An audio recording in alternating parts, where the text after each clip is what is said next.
My name is Melissa Faybik, she, her pronouns, and I am an assistant director for housing services. The biggest thing to think about is submitting the application by July 1st. So it's not a first come, first served basis process. If you get it in after July 1st, still totally fine.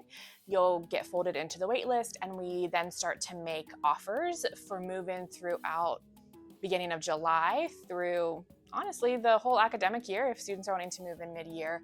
So you can really submit anytime with your preferences, and we will add you to the wait list. We have a few different locations for both our single graduate students as well as within that single grad housing. We have what we call multi-tenant, and I'll explain a little bit the difference between multi-tenant and family housing.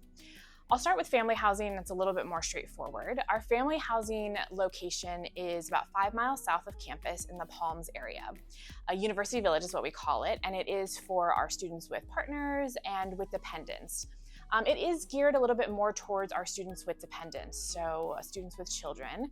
And there's programming, events, things like that, playgrounds available within University Village for students that have children.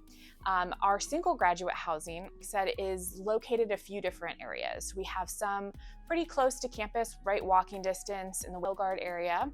And then we also have some, again, in the Palms area around where University Village is, and even some off Santa Monica Boulevard, so like 2 to 5 miles from campus. There are some shuttle opportunities available as well with some of our farther away locations. And in the single grad housing, we have both studio as well as 2, and now we have some 3-bedroom available also.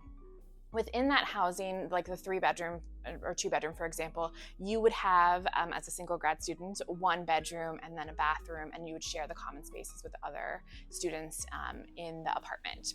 If you do the multi-tenant within those kind of buildings, then that would be in our studio or 1-bedroom apartments. You could bring someone onto the lease who is over the age of 18.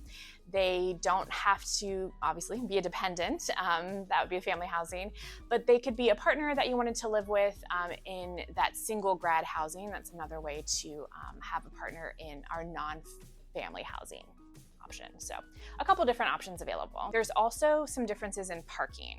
So some of our complexes, most have some kind of parking option, but like our Canfield location does not have any parking. You would need to rely on public transportation or street parking around. Since we can't guarantee housing, university housing for all the students, is to have a backup plan. Do start looking at potentially privately owned, non-university owned housing options, because while we do our best to accommodate as many grad students as we can't always accommodate prior to the start of the academic year. Take a look at our website, housing.ucla.edu, for all the resources and important dates.